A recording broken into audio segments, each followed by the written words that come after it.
Beliau ini anggota dewan di Provinsi Sumatera Utara, betul ya? Ikut berjuang di pemilu kemarin juga di Bandung dan di Jakarta. Toh bagus untuk anak tukang cendol, untuk anak tukang rujak, untuk anak pun yang kemudian tidak pernah dihitung dalam proses sukses ini.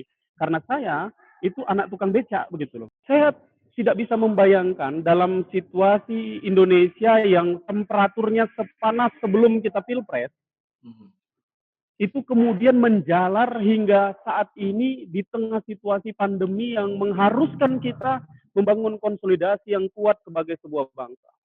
Lah bagaimana Pak Prabowo juga selalu dibully ya terhadap pilihan-pilihan politik itu.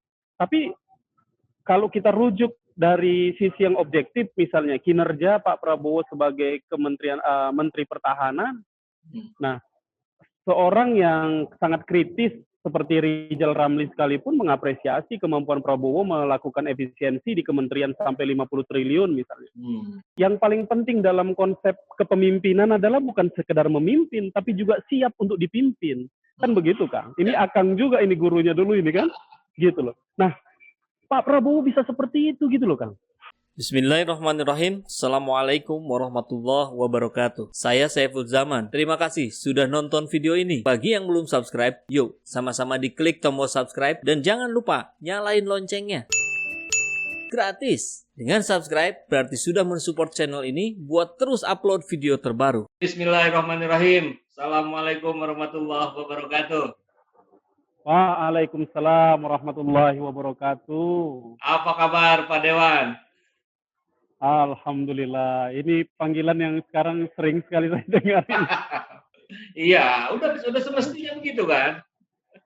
Allah. Pak Gusmiadi ini adik kelas 3 angkatan kali ya? Angkatan perang ya?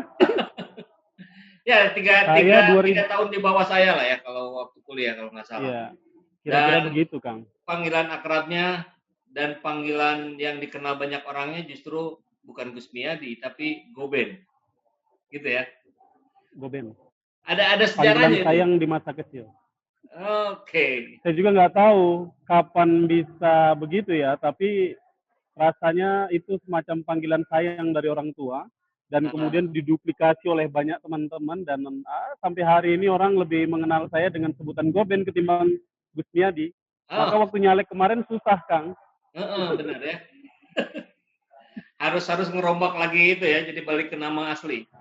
Kenapa saya ingin ngobrol dengan sosok yang satu ini? Karena buat saya secara pribadi, sosok ini adalah sosok yang fenomenal.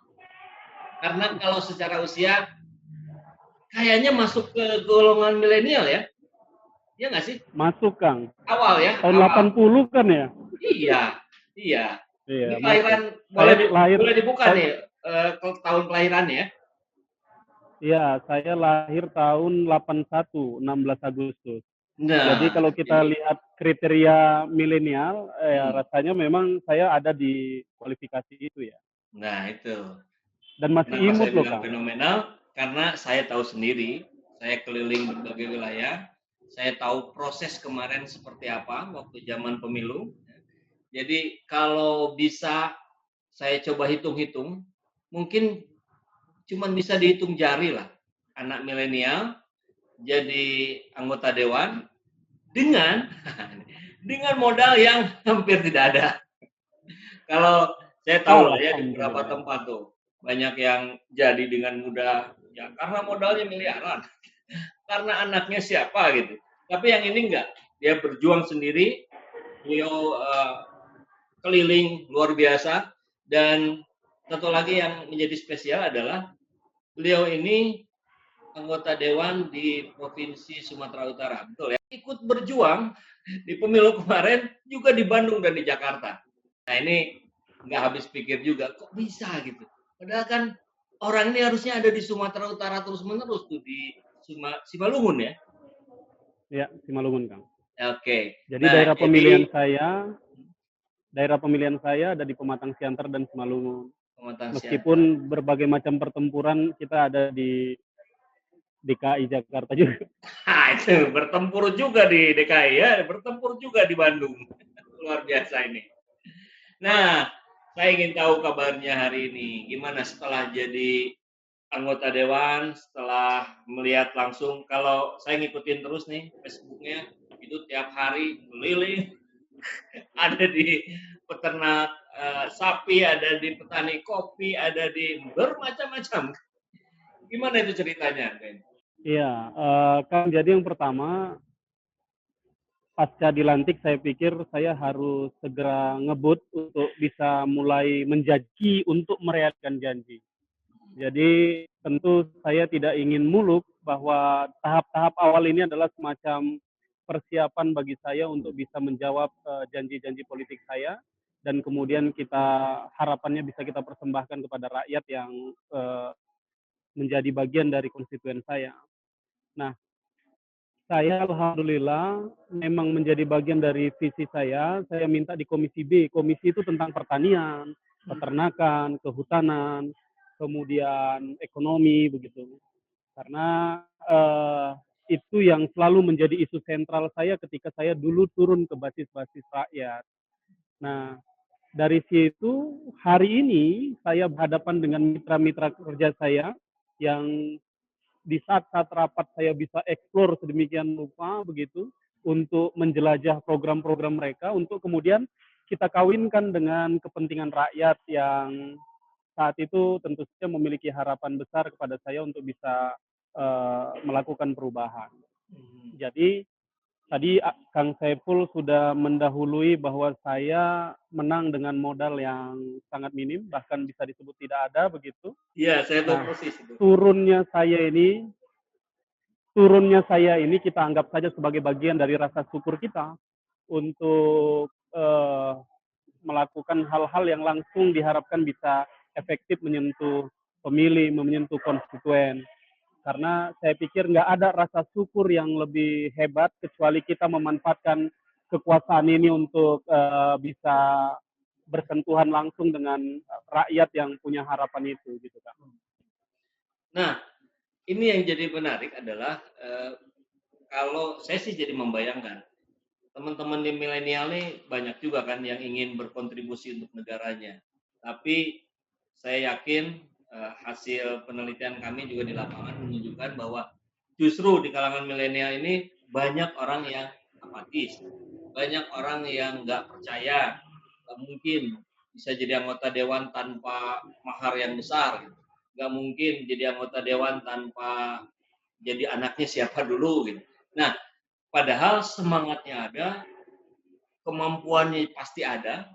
Anak-anak milenial kan pintar-pintar ya, teknologinya canggih, mereka sudah berpikir sangat luas, tapi nggak ada keberanian, nggak ada mental buat jadi maju, buat jadi anggota dewan.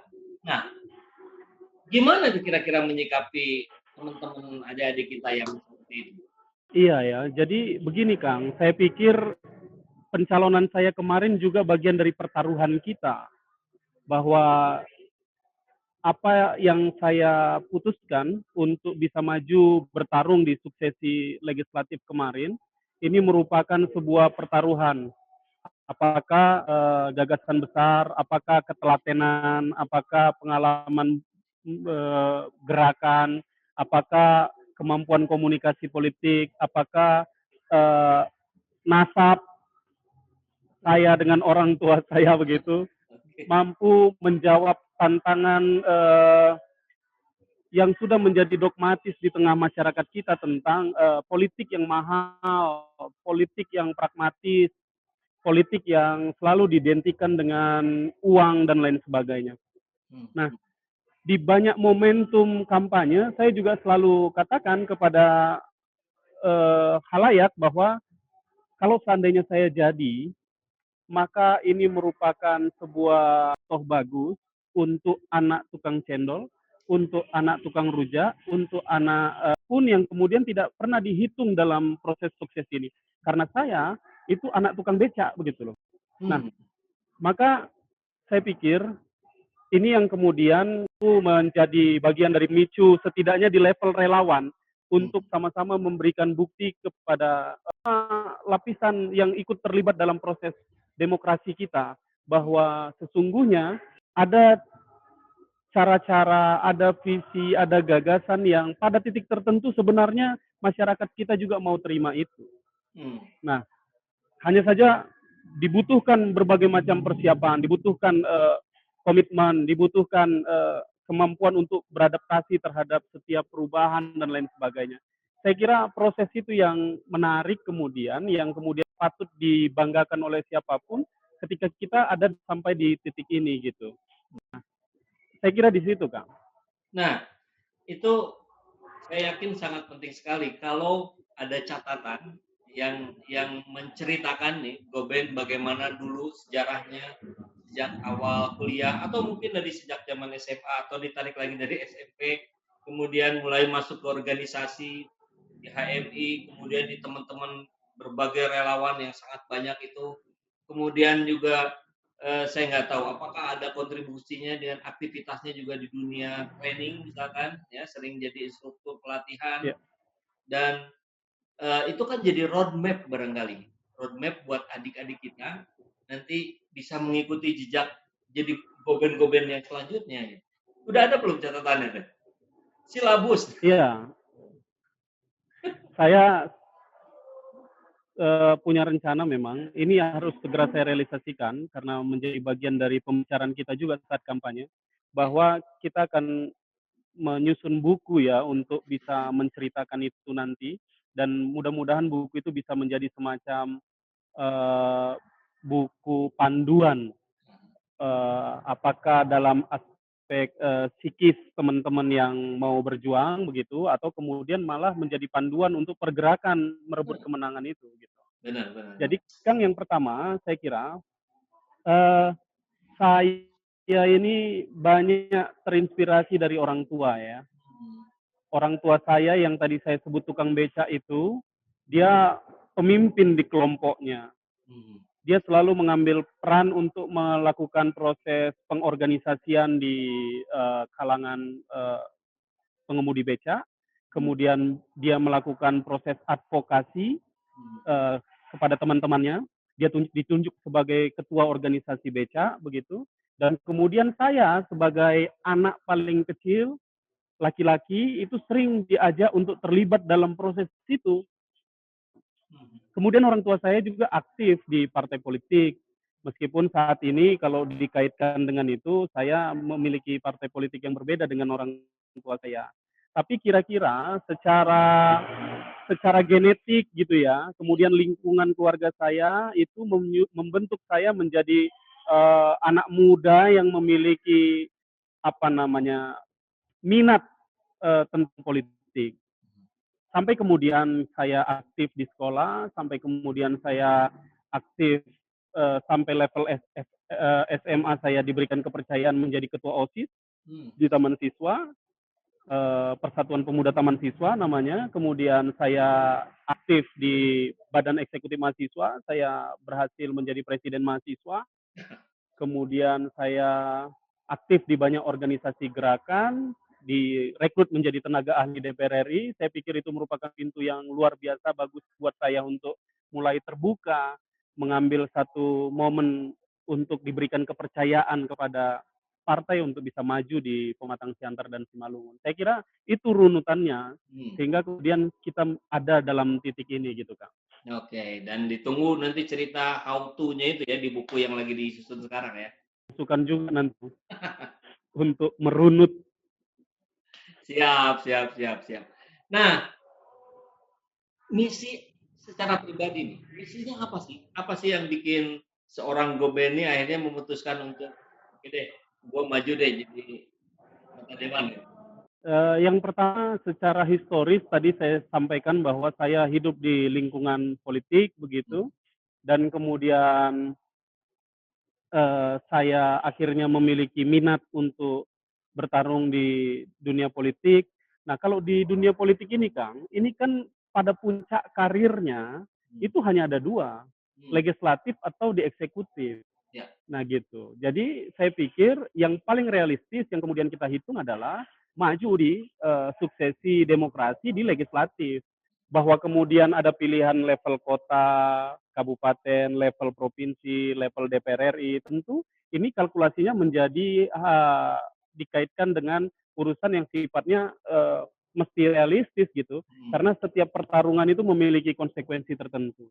Ya. Dan kalau ditanya secara pribadi, saya pengennya maju DPR RI, tapi tarik-menarik proses kalkulasi tadi itu menempatkan saya untuk menetapkan pilihan menjadi calon anggota DPRD di Sumatera Utara level provinsi gitu. Wah, itu udah luar biasa sekali itu. Kebayang. Alhamdulillah. Yang lain nyampe situ kan persiapannya berbeda sekali, terutama dengan politik uang yang kita tahu bersama ya, bagaimana itu masih belum bisa juga diminimalisir. Tapi kembali ke hal yang lebih pokok, kalau dilihat dari bajunya ini lambangnya kan seperti lambangnya Partai Gerindra ya. Ini seperti lambang Pilpres tahun 2014. Oh iya. Benar ya, Garuda Merah. Oke, mantap. Ini menunjukkan, maksud saya sih saya mau ngomong, jadi kan anggota dewannya dari Gerindra ya. Betul ya. Nah, gimana nih menyikapi kita berapa ya? Tahun yang lalu kali ya? Tahun yang lalu lebih, 2 tahun yang lalu kita sama-sama punya komitmen bersama untuk menjadi bagian dari upaya untuk memperbaiki negeri ini. Hari ini kita tahu para loyalisnya Pak Prabowo dan Gerindra tentu masih ada dan masih banyak, tapi juga kita tahu bersama juga ada beberapa yang sangat mendukung Pak Prabowo kemarin karena ada Abdul Somadnya, karena ada Aagimnya yang mendukung, karena ada Adi Hidayatnya yang mendukung. Yang sekarang kemudian menjadi mungkin sebagian anti, sebagian jadi apatis. Nah, gimana nih seorang bukan pengurus ya, orang Gerindranya sendiri menurut Goben melihat situasi seperti itu hari ini? Iya, Kang Saiful, saya harus katakan bahwa banyak sekali kader Gerindra yang bingung, kemudian galau begitu dengan pilihan Pak Prabowo untuk bergabung di pemerintahan Jokowi Ma'ruf Amin hari ini. Ya. Tapi ternyata setelah proses itu kita lalui, maka kemudian kami merasa bahwa pilihan Pak Prabowo merupakan pilihan yang tepat buat kita sebagai bangsa. Kang Ipul boleh dibayangkan bahwa setelah temperatur politik kita cukup memanas beberapa waktu yang lalu, kemudian republik ini memang seakan-akan terbelah menjadi dua dengan pertikaian yang masuk ke seluruh relung kehidupan kita sebagai bangsa begitu. Nah, kemudian di tengah situasi yang panas itu, sebut saja Prabowo kemudian harus menerima kenyataan kalah dari Joko Widodo Ma'ruf Amin. Nah, kalau seandainya Pak Prabowo tidak mengambil jalan untuk melakukan apa yang disebut dengan koalisi atau kemudian sebut sajalah kita sebut rekonsiliasi, maka bisa kita bayangkan temperatur panas pra pemilu itu pasti akan berlanjut hingga hari ini. Saya nggak ngebayangin bahwa kemudian dalam situasi tantangan kita yang luar biasa hebat di masa COVID ini, kemudian bangsa kita itu masih mengalami sebuah proses dinamika politik yang luar biasa panas seperti beberapa waktu yang lalu. Saya kira Amerika Serikat, meskipun pemicunya merupakan isu meninggalnya salah seorang yang menjadi korban hari ini dan kemudian menjadi pemicu demonstrasi itu pasti terakumulasi sedemikian rupa menjadi bagian dari perhatian publik Amerika dikaitkan dengan kepemimpinan Trump misalnya.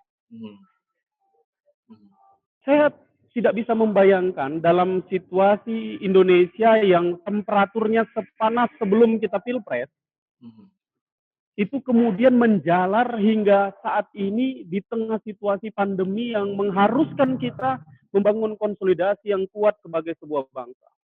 Saya pikir semenjak Pak Prabowo memutuskan untuk lakukan koalisi rekonsiliasi dengan Jokowi, temperatur politik kita relatif jadi lebih stabil. Itu saya kira harus diakui. Bahwa kemudian ada yang tidak puas terhadap pilihan politik Prabowo. Sebenarnya ini mohon maaf ya, ini bukan bahasa partai, tapi ini bahasa saya.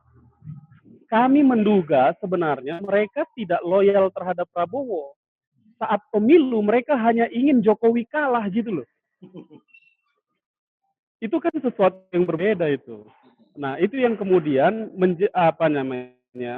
menghasilkan perbedaan persepsi kita terhadap pilihan-pilihan. Hari ini situasi kita relatif lebih stabil sesungguhnya. Tapi bagaimanapun teman-teman yang tadi mendukung Prabowo karena adanya orang-orang lain atau tidak murni karena tidak mau Jokowi, itu saya kira kan tetap warga negara yang juga memang harus diberikan edukasi, harus diberikan pemahaman gitu ya. Nah, kira-kira apa yang bisa disampaikan ke teman-teman ini yang saat tahun lalu sama-sama berjuang dengan mereka-mereka ini? Iya, jadi Kang, saya kira yang terpenting bagi kita sebenarnya adalah kita harus dewasa dalam berdemokrasi. Itu saya kira kunci utamanya. Bahwa pilihan-pilihan politik itu pada titik tertentu tentu harus memandang kepentingan yang lebih besar ketimbang perasaan pribadi gitu loh. Kalau Pak Prabowo selalu katakan tidak ada ruang untuk perasaan pribadi ketika kita berbicara tentang bangsa, ketika kita bicara tentang negara gitu. Nah, kemudian situasinya seperti pertanyaan Akang tadi, masih banyak mereka yang masih agak sulit menerima posisi Prabowo ini. Saya lihatlah bagaimana Pak Prabowo juga selalu dibully ya terhadap pilihan-pilihan politik itu. Tapi kalau kita rujuk dari sisi yang objektif, misalnya kinerja Pak Prabowo sebagai Menteri Pertahanan, nah seorang yang sangat kritis seperti Rizal Ramli sekalipun mengapresiasi kemampuan Prabowo melakukan efisiensi di kementerian sampai 50 triliun misalnya. Kita kemudian melihat bagaimana Pak Prabowo mengakselerasi APD, alat pelindung diri ketika di masa COVID. Saya kira itu tidak langsung berhubungan dengan fungsi beliau sebagai Menteri Pertahanan barangkali ya. Tapi kemudian kan manfaatnya bisa dirasakan oleh rakyat. Dan Pak Prabowo di tengah polemik segala macam, beliau hari ini fokus sekali untuk bekerja. Nah, tidak justru melakukan manuver di dalam apa segala macam. Saya kira ini pelajaran kita dulu Kang kalau di mahasiswa itu. Yang paling penting dalam konsep kepemimpinan adalah bukan sekedar memimpin, tapi juga siap untuk dipimpin. Kan begitu, Kang? Ini Akang juga, ini gurunya dulu ini kan? Gitu loh. Nah, Pak Prabowo bisa seperti itu gitu loh, Kang. Dia bukan hanya sekedar siap untuk memimpin Republik ini, tapi hari ini dia membuktikan bahwa dia siap untuk dipimpin. Dan kita lihat sebagai menteri paling berkinerja baik, ini kan luar biasa membanggakan gitu. Gitu. Nah, saya kira di situ pandangan politik kita. Siap, bisa dipahami. Dan yang menarik juga adalah ketika Pak Prabowo jadi Menteri Pertahanan, saya kira gerbongnya semuanya akan berbalik arah. Tapi ternyata Rizal tetap kenceng aja ngomongnya, tetap mengkritisi juga ini. Ini agak di luar dugaan juga ketika, kok tetap aja nih Pak Rizal tetap konsisten dengan kekritisannya. Gimana pandangannya? Ya, saya kira sikap politik Gerindra jelas ya bahwa kami diberikan keleluasan untuk mengkritisi pemerintahan jika itu dianggap objektif dan terkait langsung dengan kepentingan rakyat misalnya. Kita bisa bayangkan ketika Omnibus Law misalnya, itu isunya luar biasa kencang dan Gerindra memilih opsi untuk mengembalikan RUU yang disampaikan pemerintah ke DPR, kemudian Gerindra juga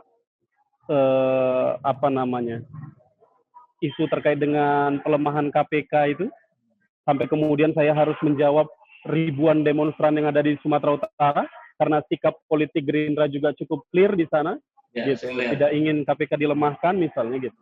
Jadi sebenarnya banyak ruang-ruang yang objektif secara politik yang masih diperjuangkan terus oleh Gerindra meskipun kemudian masuk dalam koalisi pemerintahan gitu. Tidak mengurangi kepentingannya ya? Ya, saya kira begitu. Maka kemudian apa yang dilakukan oleh Bang Fadlizon misalnya dan kawan-kawan yang lain masih ada di koridor itu. Oke. Gitu. Nah, kalau dalam pandangan seorang Goben sendiri ini meskipun keberadaannya menjadi wakil rakyat di Sumatera Utara, saya kira konteksnya ini kita bicara barusan tentang kebangsaan. Ada nggak sih sekarang dari pemerintahan sekarang yang bisa dikritisi oleh seorang Goben gitu? Oh iya, sebut saja misalnya yang paling update adalah soal bagaimana Jokowi menetapkan, mulai mewacanakan new normal, gitu ya, gitu. Di tengah grafik COVID terus meningkat. Bahkan sebelum dipublish di salah satu mall di Bilangan Bekasi, prawacananya sudah dibangun sejak rekor kasus positif itu sedang tinggi-tingginya gitu. Kemudian dipublish pada saat kasus positif di angka 500, 600-an begitu. Tapi kemudian itu tidak bisa dipungkiri bahwa situasi kita masih sangat labil begitu untuk bisa menerima pandemi ini sebagai sebuah situasi untuk kita bisa membangun tatanan baru yang kemudian disebut dengan new normal itu gitu. Saya kira ini pemerintah harus sampaikan bahwa kita memang tidak memiliki kemampuan untuk menanggung konsekuensi dari setiap status pembatasan-pembatasan yang dilakukan, misalnya begitu. Jadi kemudian kita juga mengkritisi tentang bantuan-bantuan yang diberikan pemerintah kepada masyarakat. Kita Gerindra tegas sekali menolak kita membagikan sembako. Kita inginnya pemerintah memberikan bantuan langsung tunai karena berdampak bagus untuk pergerakan ekonomi rakyat, misalnya begitu. Nah, jadi banyak isu yang selalu kita kritisi, Kang, terkait dengan pemerintahan ini. Atau di tengah pandemi kemudian ternyata proyek infrastruktur, ibu kota, dan lain sebagainya itu kan selalu diwacanakan. Kita kan ingin melawan hal-hal yang di luar akal sehat kita untuk tetap dilakukan oleh pemerintah. Saya kira di sana posisi politik kita, Kang. Dan itu nggak masalah ya, Pak Prabowo dan teman-teman dari DPP nggak masalah ketika ada anggota-anggota dewannya yang... Iya, ya mudah-mudahan nggak masalah ya, bahwa kita masih diberikan ruang untuk melakukan kritik terhadap isu-isu yang sepanjang nalar kita, platform partai kita mengharuskan kita bisa mengkritisi itu secara terbuka. Ya, gitu. Ya karena kan memang toh di balik itu juga niatannya bukan niatan untuk menjatuhkan, bukan niatan untuk menjelekan, tapi niatan untuk memperbaiki kan. Ya. Karena kita berharap negeri saya kira itu jadi makin besar, baik. Jokowi presiden. Oke. Prabowo kesatria. Ustadz Abdul Somad jalan ke surga.